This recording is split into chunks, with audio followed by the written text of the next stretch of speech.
Terima kasih Bu Nurul, Bu Rina juga hari ini sebagai host dan moderator. Alhamdulillahirabbil alamin, senang sekali bisa bertatap muka di sini. Bapak Ibu para partisipan yang hadir kali ini. Terima kasih sekali lagi saya ucapkan. Saya buka dulu dengan Bismillahirrahmanirrahim. Assalamualaikum warahmatullahi wabarakatuh. Waalaikumsalam warahmatullahi wabarakatuh. Terima kasih, saya sudah diberi kesempatan untuk berbagi pengalaman. Bukan bermaksud untuk menyombongkan diri ya Bapak dan Ibu, semata-mata saya hanya ingin menjawab beberapa pertanyaan dari teman-teman yang ketika agenda tahunan ini sudah mulai mendekati jadwalnya. Banyak sekali pertanyaan-pertanyaan apa, bagaimana, dan bagaimana mempersiapkan itu semua.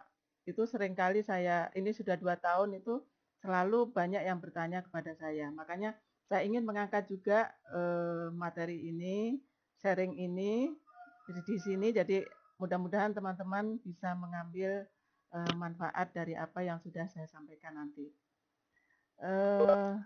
Bukan juga berniat sombong ya, atau riak atau pamer ya, tetapi mudah-mudahan dengan berbagi pengalaman ini dapat pula memotivasi diri Bapak dan Ibu, teman-teman guru di seluruh Indonesia, khususnya di Kota Bekasi. Bapak dan Ibu, alhamdulillah pada tahun 2018, tepatnya bulan Agustus, saya mendapat amanah sebagai juara 1 Kepala TK berprestasi tingkat nasional. Kemudian pada akhir November 2019 kemarin, saya juga mendapat penghargaan Satya Lencana dari Bapak Presiden Pak Jokowi. Nah, apa itu lomba prestasi? Kita akan lihat dari tayangan yang akan saya perlihatkan di sini. Sebentar.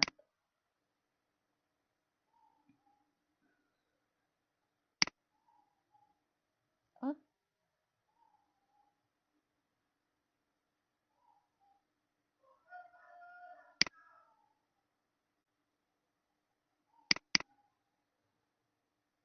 Bentar ya.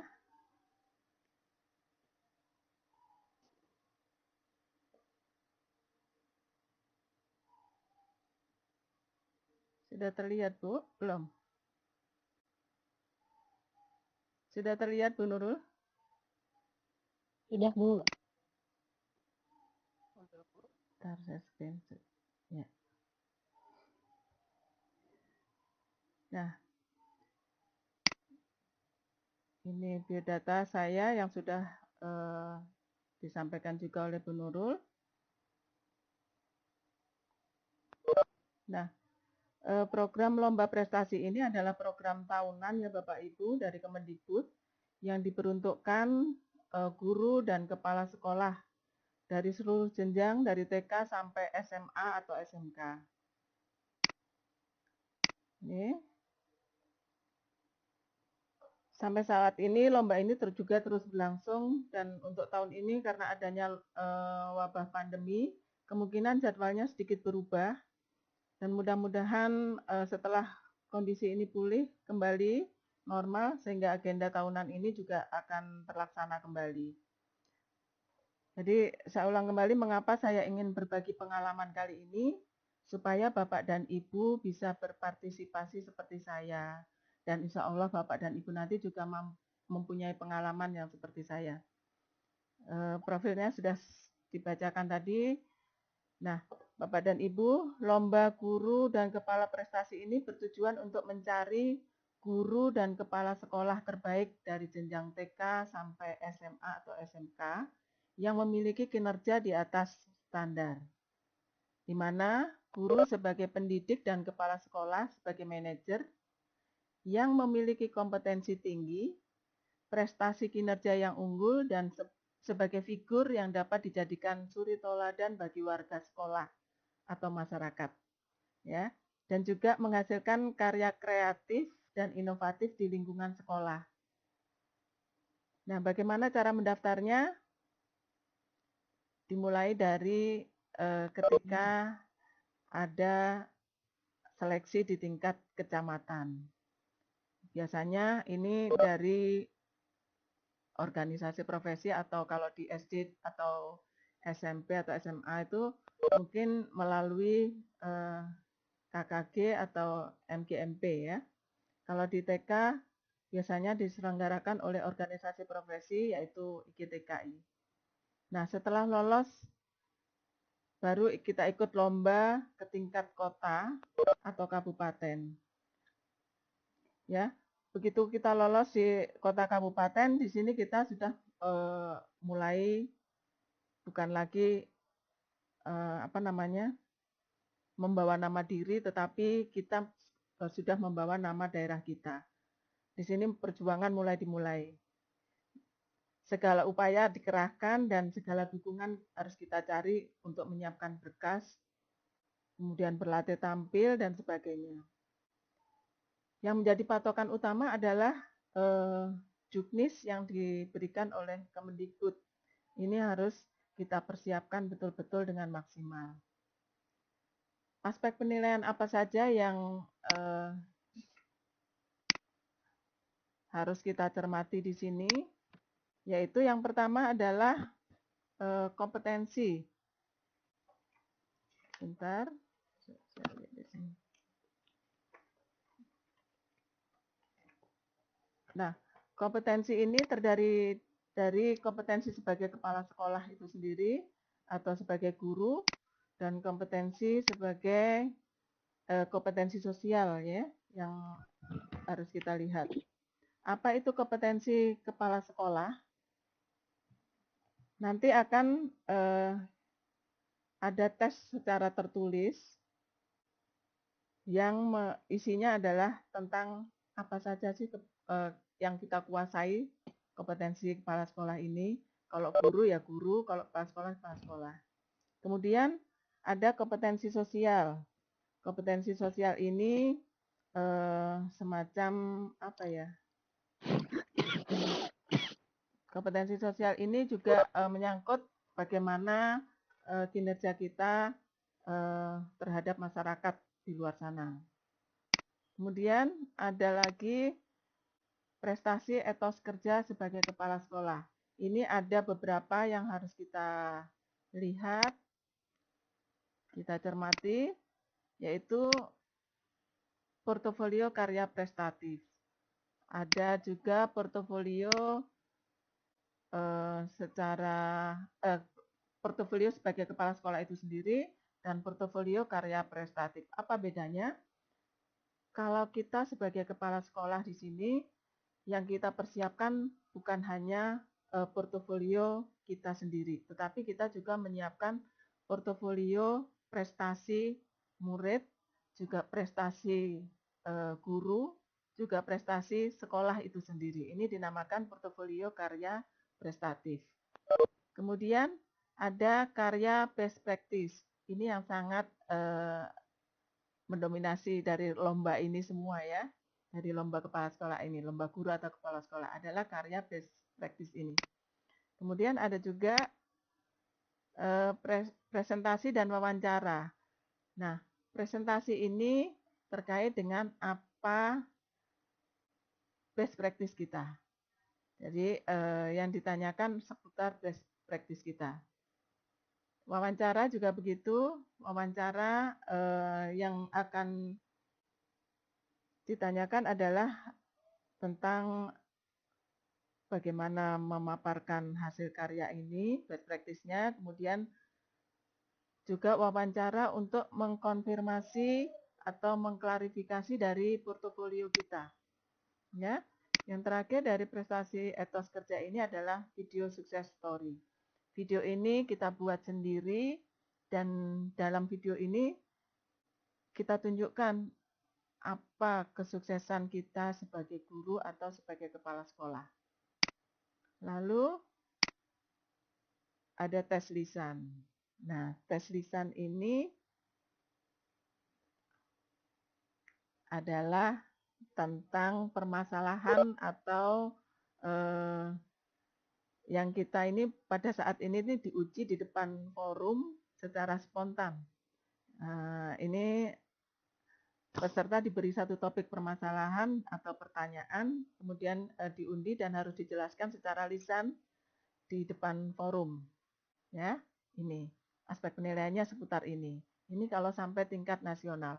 Biasanya kalau kita hanya di tingkat kota itu tidak sepenuhnya ini ada gitu ya. Jadi mungkin kalau di tingkat kota hanya tes presentasi karya best practice kita, kemudian biasanya juga ada tes tulisnya sekitar kompetensi sebagai kepala sekolah atau guru. Nah, itu. Kemudian pelaksanaan lomba. Pelaksanaan lomba ini tahap-tahapannya ada pada Juknis. Bapak dan Ibu, ini tips sekali lagi, biasanya pelaksanaan lomba itu untuk di tingkat kota, di tingkat provinsi atau di tingkat nasional itu sudah dijadwalkan oleh Kemendikbud. Tetapi Juknis itu baru muncul biasanya sekitar mendekati ke tingkat nasional. Jadi tips saya kalau Bapak Ibu ingin mengikuti seleksi ini, bacalah Juknis tahun sebelumnya. Ya, kita banyak mencari tahu bagaimana sih lomba prestasi guru atau kepala sekolah itu. Kita bisa melihat Juknis yang tahun kemarin kita jadikan patokan. Biasanya tidak berbeda jauh dari yang sebelumnya. Saya kemarin juga begitu, ketika saya lomba tahun 2018, saya mencari Juknis tahun sebelumnya, yaitu tahun 2017. Dan ini tidak berbeda jauh, karena hanya yang membedakan adalah mungkin tema yang diangkat. Itu saja. Jadi kalau persyaratan atau apa hampir sama. Ya, tahapan pelaksanaan ini sudah dibuat oleh Kemendikbud. Juga penyelenggaraan. Penyelenggaraan ini juga sudah dibuat di dalam Juknis Kemendikbud. Jadi ketika diadakan di tingkat kota, itu penyelenggaranya adalah dinas kota. Di tingkat provinsi juga dinas provinsi. Dan di tingkat nasional adalah Kemendikbud. Lalu jadwal pelaksanaannya. Nah, jadwal pelaksanaan ini sudah tertulis Bapak dan Ibu, mulai dari tingkat kota itu tanggal berapa, di tingkat provinsi juga tanggal berapa, dan itu harus bareng, harus sama. Di provinsi lain juga sama, di kota lain juga sama, karena ini menjadi acuan dari Juknis yang diberikan oleh Kemendikbud. Kemudian juga masalah pembiayaan. Pembiayaan masing-masing ya. Jadi di tingkat kota yang menyelenggarakan adalah dinas kota, dan ini sudah dianggarkan oleh Dinas Pendidikan Kota. Di provinsi pun juga sama. Ya, penyelenggaraan dibiayai oleh masing-masing dinas. Kemudian kalau di tingkat nasional pembiayaannya oleh Kemendikbud itu sendiri. Kemudian dokumen dan kelengkapan. Dokumen dan kelengkapan ini ada dalam Juknis, dan Bapak dan Ibu bisa memenuhi seluruh komponen yang ada dalam Juknis tersebut. Dokumen apa saja yang harus kita lengkapi. Nah, ini tipsnya supaya Bapak dan Ibu tidak ada kekurangan dalam menyusun berkas. Buatlah itu jadwalnya, dan ketika Bapak dan Ibu sudah menyelesaikan, langsung dicoret. Nah, begitu. Jadi apapun yang diinginkan oleh Juknis itu ya terpenuhi semua gitu ya. Karena waktu itu sangat mepet Bapak dan Ibu. Ketika antara lomba tingkat provinsi ke tingkat nasional itu waktunya sangat sempit. Jadi untuk mempersiapkan lomba ke tingkat nasional, kalau kita menang di lomba tingkat provinsi, itu waktunya hanya sebentar saya rasa. Jadi pelaksanaan harus kita maksimalkan ketika kita sudah berniat mengikuti lomba itu dari tingkat kota. Dari tingkat kota itu apa sih yang dibutuhkan ke tingkat nasional, itu sudah kita pikirkan jauh-jauh hari. Itu yang membuat saya kemarin secara step by step bisa mengikuti apa yang diinginkan, apa yang dibuat kriterianya oleh Kemendikbud, saya penuhi semuanya. Kemudian tips pada saat lomba. Bapak dan Ibu, ketika kita mengikuti lomba, yang pertama adalah kita harus tenang, tidak perlu panik, tidak perlu mengeluh, apalagi mengeluh ya. Ketika kita mengikuti lomba, kita tetap fokus pada apa yang kita inginkan. Kalau aku harus memberikan yang terbaik, ya. Itu kita kita buat ke dalam hati kita supaya kita tetap tenang dan tetap fokus, jangan terpengaruh oleh meskipun ada orang kenapa sih ikut ini itu gitu ya. Kalau kita mau ngikuti ya fokuslah dengan apa yang akan kita kerjakan. Kemudian percaya diri, jangan pernah kita merasa saya ini siapa gitu ya.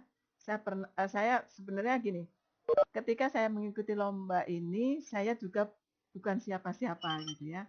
Saya belum pernah mengikuti lomba sampai ke tingkat provinsi. Saya belum pernah mengikuti lomba sampai ke tingkat nasional. Saya pernah mengikuti lomba sampai ke tingkat kota itu ketika saya pada tahun 2002 saya mengikuti lomba dan itu menang sampai tingkat kota. Tetapi saya gagal di tingkat provinsi. Nah, setelah itu saya tidak pernah mengikuti lomba apapun ya. Tapi ketika saya sudah siap, saya harus maju, ya saya persiapkan semuanya gitu. Dan yang selanjutnya, jika menginginkan sesuatu, maka selalu dipasang target. Target saya harus menang ke tingkat provinsi, misalnya seperti itu. Dan jangan dilepaskan, jadi maksimalkan totalitas apa yang akan kita tampilkan dan berupaya melakukan amal dengan maksimal. Ya berdoa, kemudian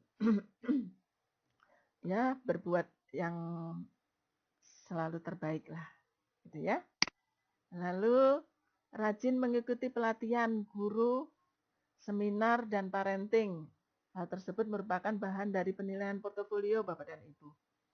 Saya juga ketika mengikuti seminar atau pelatihan apapun, saya tidak pernah berniat akan mengikuti lomba pada saat itu. Tetapi saya hanya ingin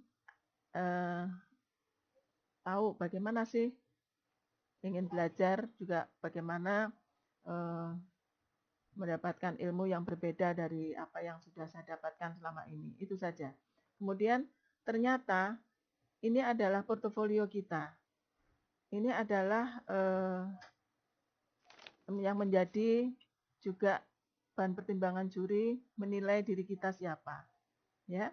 Jadi jangan berhenti untuk belajar, jangan berhenti untuk mencari ilmu kalau kita sudah niatkan kita adalah guru. Kemudian Bapak Ibu, kita bisa memanfaatkan waktu sebaik mungkin karena seluruh berkas-berkas yang akan kita berikan kepada Dewan Juri untuk dinilai itu harus ada soft copy dan hard copy. Makanya SK-SK ataupun karya-karya kita itu semua harus di-scan. Jadi itu yang harus kita persiapkan jauh-jauh sebelumnya. Karena ketika lomba di tingkat provinsi yang diminta hanya hard copy-nya, ternyata di tingkat nasional itu soft copy itu harus ada. Apalagi sekarang kan pendaftaran juga harus melalui online, maka berkas-berkas itu pun harus kita scan, harus kita soft file semua ya bentuknya ya. Kemudian ada berkas pribadi, ada SK, ada best practice, ada karya-karya inovatif kita selain best practice yang kita tampilkan juga harus kita scan bukti fisik sebagai bukti fisik. Itu tips pada saat lomba.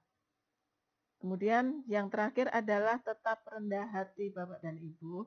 Ya, ketika kita mengikuti lomba ini, lomba prestasi ini, bukan hanya menilai di luar kemampuan kita, kompetensi kita, tetapi ini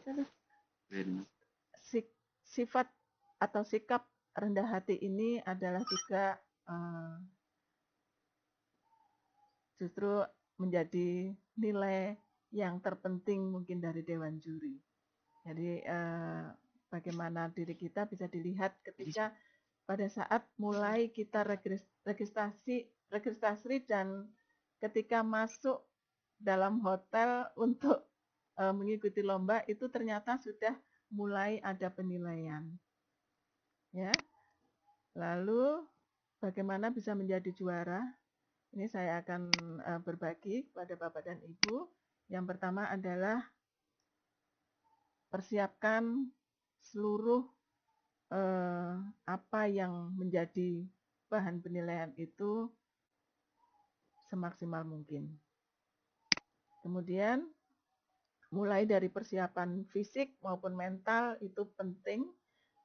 Jangan mudah menyerah karena ini saya benar-benar merasakan ketika saya sudah mulai putus asa Bapak dan Ibu. Ketika mengikuti beberapa pelatihan ya, mengikuti beberapa kali pelatihan, saya sudah kadang, aduh, saya kayaknya nyerah nih gitu kan. Ternyata itu sebuah rasa yang harusnya jauh-jauh kita tinggalkan. Jangan mudah menyerah dan selalu memotivasi diri bahwa kita itu bisa. Kemudian penuhi semua kriteria yang ada di Juknis. Ya, usahakan kita mendapatkan Juknis itu dari lomba tersebut dan penuhi kriteria apa saja yang diminta dalam Juknis. Yang ketiga, totalitaslah. Ya, ada istilah usaha tidak akan mengkhianati hasil. Maka tetaplah fokus dan niatkan yang baik. Ya, ini tips menjadi juara itu mungkinnya yang bisa saya bagi. Kemudian keberhasilan itu dari mana? Yang 40% adalah dari diri kita sendiri, usaha dari kita sendiri. Apa saja yang menjadi usaha diri sendiri? Yaitu portofolio kita selama 3 tahun terakhir ketika bekerja. Portofolio ini kita susun menjadi sebuah dokumen lengkap dan itu diatur bagaimana penyusunannya diatur dalam Juknis.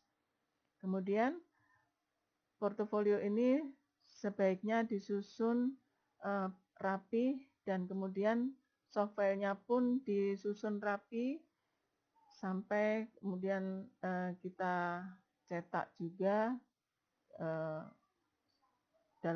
kita jilid.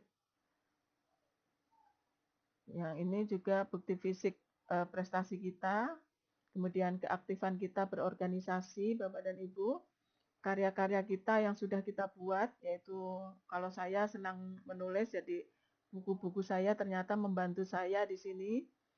Ketika saya lomba di tingkat provinsi, ternyata buku-buku ini sangat membantu. Saya banyak ditanya oleh Dewan Juri, ternyata pertanyaan ini terkait dengan apa yang sudah saya tulis di blog-blog atau di media-media media online ya. Jadi saya banyak menulis di media online, juga banyak menulis di blog-blog guru. Kemudian ini ternyata dibaca oleh Dewan Juri Bapak dan Ibu. Dan saya banyak dipertanyakan tulisannya ini.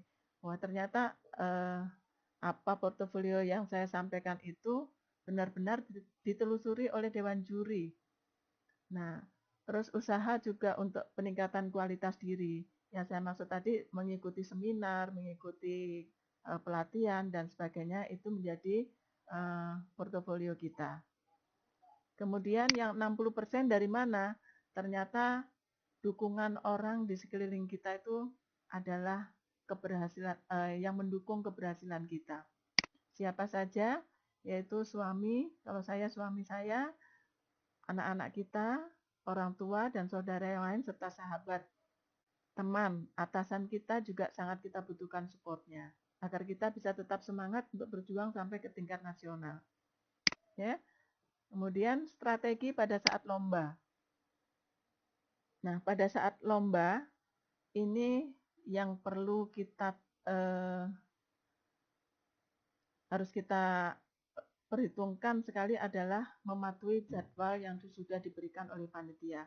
Kalau kita mengirimkan berkas atau mengirimkan berkas itu jangan sampai terlambat, ya. Ini jadwal-jadwal yang sudah ditentukan itu kapan kita harus mengumpulkan soft copy, kapan kita harus mengumpulkan berkas yang hard copy-nya, itu ada jadwalnya juga. Jadi patuhilah jadwal yang sudah diberikan oleh panitia ini. Lalu penyusunan portofolio sesuai juknis. Di juknis sudah dibuat bagaimana cara menyusun portofolio. Nah, di situ Bapak dan Ibu bahkan kolom-kolomnya pun sudah dibuatkan oleh panitia sehingga kita hanya mengisi sesuai dengan kolom-kolom tersebut. Nah, di sini kita membuat serapi mungkin, urutkan dari tahun ke tahun ya, jangan mengacak tahunnya, jangan sampai tahun-tahun bisa tidak berurutan. Nah, ini tips yang paling bagus untuk menyusun portofolio, sesuaikan dengan tahun, kemudian wilayahnya, apakah kita peroleh misalnya sertifikat ini kita peroleh dari kecamatan pada tahun berapa, kemudian di urutan tahun berapa kita ke tingkat nasional, di tingkat provinsi sampai ke tingkat nasional dan sebagainya. Ya, itu harus disusun dengan rapi. Kemudian juga membuat video yang diminta dalam persyaratan. Video yang diminta dalam persyaratan itu ada 2, Bapak dan Ibu. Ada 2. Video yang satu adalah video sukses story itu, kemudian video dalam bentuk yang pada saat kita presentasi, itu juga ada videonya. Nah, ini dibuat sebagus mungkin. Juga video dukungan dari orang-orang yang bisa kita minta dukungan, artinya ada kepala dinas atau Bapak Wali Kota atau Gubernur atau tokoh-tokoh masyarakat yang mendukung bahwa kita juga mengikuti kegiatan itu didukung oleh mereka. Lalu buatlah banner dan poster yang menarik untuk dilihat. Nah, membuat banner dan poster itu juga buatlah yang menarik, buatlah yang bagus, isinya maksudnya, bukan tampilannya ya, isinya yang bagus. Jadi bukan hanya banner tentang biodata kita, tetapi banner yang menunjukkan rangkuman dari best practice kita, isi dari best practice kita, itu bannernya isinya. Kemudian ini menyiapkan PowerPoint dan video serta alat peraga secara total. Bapak dan Ibu, ketika saya lomba di tingkat nasional, saya tidak hanya membawa sebuah buku saja, tetapi saya bawa seluruh alat peraga yang mendukung best practice saya. Itu saya bawa semua. Saya sampai bawa rak juga dan buku-buku kontainer itu saya bawa semua.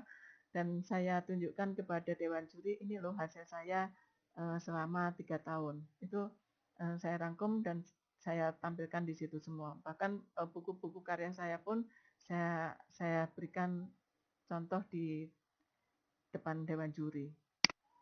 Ini juga tampillah dengan penuh percaya diri pada saat presentasi. Nah, untuk tampil presentasi itu sekitar 30 menit. Tetapi untuk menampilkan PowerPoint kita itu diberi waktu batasan hanya 7 menit kita berbicara. Hanya 7 menit itu sudah mulai dari pembukaan sampai dengan penutup. Jadi saya harus berlatih bagaimana mempresentasikan keseluruhan slide saya selama 7 menit. Dan ini ternyata menjadi penilaian tersendiri ketepatan waktu itu oleh Dewan Juri. Ya. Kemudian tetaplah menjadi pribadi yang baik dan menarik.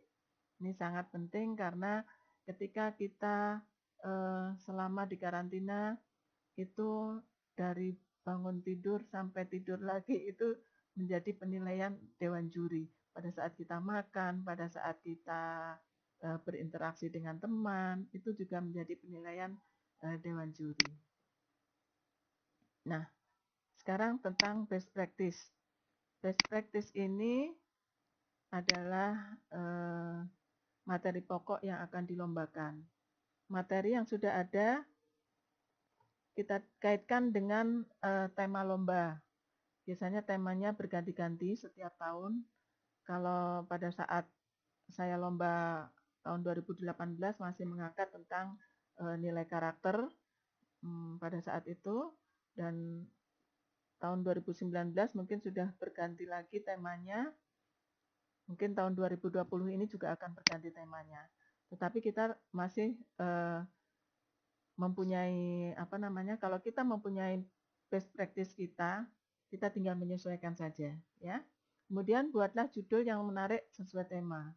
Latar belakang, tujuan dan strategi dalam mengatasi masalah dibuat secara berbeda. Buatlah yang berbeda, buatlah yang unik. Kemudian ini out of the box, ya, yang orang lain tidak mempunyai dan tidak terpikirkan oleh orang lain, seperti itu. Kemudian juga selalu konsultasi dengan pembimbing. Ketika saya di tingkat kota, saya juga dibimbing oleh mantan-mantan para juara juga di tingkat kota. Kemudian saya berlatih ini sekitar 1 bulan juga untuk mengikuti lomba ke tingkat provinsi. Saya berlatih selama 1 bulan juga. Berlatih untuk presentasi, berlatih untuk tanya jawab dan sebagainya. Kemudian menyiapkan berkas-berkas portofolio itu selama 1 bulan untuk ke tingkat provinsi. Biasanya di tingkat kota itu pada sekitar bulan April. Tapi pada bulan April, kemudian bulan Mei itu sendiri sudah kita mengikuti lomba di tingkat provinsi. Untuk tingkat nasional sekitar bulan Agustus, Bapak dan Ibu. Awal Agustus kita sudah mulai masuk ke karantina di itu bulan Agustus. Tapi karena ini mungkin ada kondisi pandemi ini, mungkin jadwalnya bergeser. Yang terakhir adalah berlatih tampil presentasi. Sering-seringlah tampil di depan banyak orang untuk melatih mental dan kelancaran mengolah kata. Saya sendiri ini menjadi beban buat saya pada saat itu, karena saya sendiri ketika saya sebagai instruktur, berbeda sekali ketika kita tampil sebagai peserta lomba, Bapak dan Ibu. Bebannya luar biasa dan saya harus mengalahkan beban itu, saya harus meminimalisir beban itu supaya saya tampil dengan enjoy dan santai. Kemudian saya bisa menyampaikan apa yang harusnya saya sampaikan dengan baik pada PowerPoint saya. Ini adalah tentang best practice. Kemudian tentang presentasi. Ya, ini perhatikan waktu. Ketika kita tampil, kalau diberikan waktu sekitar 7 menit, ya kita harus tepat menyampaikannya selama 7 menit. Kemudian penampilan pada saat itu, pada saat tampil harus rapi, sopan, sederhana, tetapi menarik. Kalau perempuan kurangi aksesoris apapun bentuknya, ya, karena ini sangat mengganggu. Juga menjawab pertanyaan, jawablah dengan tepat dan tidak berbelit, kemudian tunjukkan kesopanan. Kesopanan dalam arti kita menghargai dewan juri untuk menyanggah apa yang sudah kita sampaikan, kemudian kita diberi masukan, itu tunjukkan kesopanan kita sebagai peserta. Dan wawancara. Kalau wawancara ini yang perlu kita perhatikan adalah kita harus tahu tentang pengetahuan kita sebagai guru atau kepala sekolah. Kemudian tentang best practice, juga tentang studi kasus dalam melaksanakan tugas. Ya, biasanya kita banyak dijebak dalam sini. Dengan pertanyaan-pertanyaan dewan juri banyak menjebak dalam studi kasus ini. Kemudian juga menjawab pertanyaan dengan percaya diri dan tentunya dengan banyak membaca ya Bapak Ibu. Itu tentang wawancara. Kemudian hadiahnya. Nah, ini yang hadiahnya yang sangat menarik saya sampaikan di sini supaya Bapak dan Ibu juga terinspirasi ingin mengikuti lomba-lomba seperti ini. Hadiahnya banyak sekali Bapak dan Ibu. Ada piagam dari Kemendikbud, ada piagam dari Pak Mendikbud, kemudian sejumlah uang yang bagi saya luar biasa banyak. Kemudian juga ada laptop, juga ada kursus singkat ke luar negeri. Bapak dan Ibu, ketika saya lomba di tingkat provinsi, hadiahnya cukup lumayan. Saya mendapatkan uang juga piagam dari Pak Gubernur, juga ada juga kursus singkat ke Jepang pada waktu itu. Kemudian di tingkat kota saya juga mendapatkan itu dan kursus singkatnya kebetulan saya ke Thailand selama 21 hari. Kemudian juga saya bisa menjadi narasumber fasilitator keliling Indonesia. Kebetulan saya diajak juga pada saat itu setelah menjadi juara saya diajak oleh Direktorat Dikdas waktu itu untuk menjadi fasilitator literasi dan saya bisa keliling Indonesia bersama Kemendikbud. Kemudian setelah itu saya juga sebagai fasilitator penguatan pendidikan karakter. Ini juga banyak diminta oleh daerah-daerah juga. Kemudian saya siap berbagi ilmu dengan ikhlas kepada siapa saja. Alhamdulillah, ternyata pengalaman ini perlu dibagi kepada Bapak dan Ibu supaya Bapak dan Ibu juga jangan takut untuk mengikuti, jangan takut untuk mencoba mengikuti lomba-lomba seperti ini. Nah, ini adalah foto-foto ketika saya mengikuti lomba prestasi ini. Lagi ini ketika saya mengikuti kursus singkat di Jepang pada saat itu, ini sejauh barat sekitar 35 orang yang berangkat dari seluruh pemenang dari TK sampai SMK, SMA. Ini kita bergabung di sini, hadiahnya kursus singkat ke Universitas Chiba di Jepang. Kemudian ini belajar di Seameo selama 21 hari. Ini hadiah dari tingkat nasional. Saya bisa belajar apa saja ya di sini di Seameo.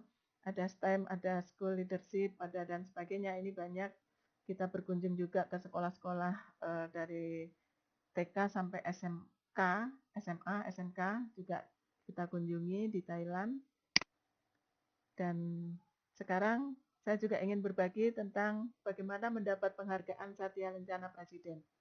Alhamdulillah Bapak dan Ibu, setelah saya menjadi juara, ternyata hal ini terus ditelusuri oleh Kemendikbud bahwa kinerja kita selama beberapa tahun belakangan itu tetap menjadi sorotan Kemendikbud.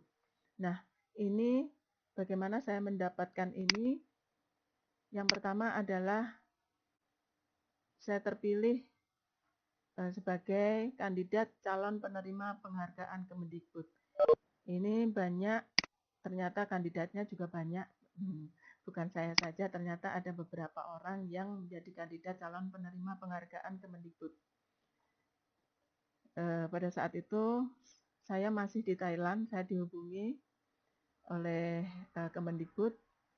Saya harus menyiapkan berkas-berkas untuk diseleksi kembali. Jadi berkas-berkas saya sampaikan juga, itu pun melalui online ya Bapak dan Ibu. Jadi berkas-berkas itu saya kirim softfile-nya ke Kemendikbud untuk diseleksi kembali. Kemudian yang kedua, seleksi karya nyata, presentasi karya nyata. Jadi karya nyata saya ketika saya menang di lomba itu diseleksi lagi oleh panitia penerima penghargaan ini, Satya Lencana ini. Kemudian setelah seleksi karya nyata juga berkas. Nah, ada beberapa tim verifikasi yang datang ke kita untuk menelusuri apakah portofolio yang kita sampaikan itu sesuai atau tidak. Dari dilihat, diverifikasi kembali oleh tim Kemendikbud. Nah, dari tim Kemendikbud ini datang ke sekolah saya, dan saya harus mengumpulkan beberapa pejabat untuk datang ke sekolah. Tadinya ini harus disampaikan di Dinas Pendidikan Bapak dan Ibu, tetapi berhubung suatu hal, tim ini datang ke sekolah saya, kemudian saya harus mendatangkan beberapa pejabat untuk diwawancarai tanpa sepengetahuan saya, artinya saya tidak ikut dalam ruangan tersebut. Teman-teman saya, orang tua murid saya, kemudian ketua organisasi, dan sebagainya. Itu paling tidak sekitar 20 orang yang diwawancarai dalam satu hari itu. Kemudian juga ada dari Sekretariat Negara yang menelusuri berkas-berkas saya melalui Polri, juga Kejaksaan, dan BIN. Dan ini pun ada beberapa yang menyampaikan ke saya bahwa mereka didatangi, nggak tahu dari mana, ketika datang ke menanyakan tentang saya. Kemudian ke rumah juga begitu. Ketika saya bekerja, ternyata ada yang datang ke rumah untuk menanyakan apakah saya memang tinggal di sini atau dan sebagainya. Itu saya nggak tahu pertanyaannya seperti apa. Ya, jadi kemudian setelah diverifikasi, kita menunggu hasil penetapan verifikasi itu. Ternyata kalau di tingkat jenjang guru SD sampai SMP dan SMA dan SMK itu seleksi presentasi karya nyata itu datang sendiri. Ibu 5 menit lagi ya, Ibu. Gitu. Sudah ada yang mulai bertanya. Iya. Siap-siap. Datang sendiri. Ya, kemudian untuk presentasi, kalau saya diwakili oleh pihak Kemendikbud dari Paudikmas yang presentasi karya nyata. Lalu ini setumpuk sebagian besar dokumen saya, berkas saya. Ini masih 4 kali lagi. Ini ketika saya mendapatkan Satya Lencana itu. Dan ini terakhir, motivasi saya, harga sebuah kesuksesan adalah kerja keras, dedikasi terhadap pekerjaan, dan penentuan apakah kita menang atau kalah, kita telah mengerahkan kemampuan diri kita yang terbaik untuk pekerjaan tersebut. Mungkin itu sharing saya. Terima kasih sudah mendengarkan dan mengikuti webinar ini. Saya kembalikan ke Bu Nurul sebagai moderator.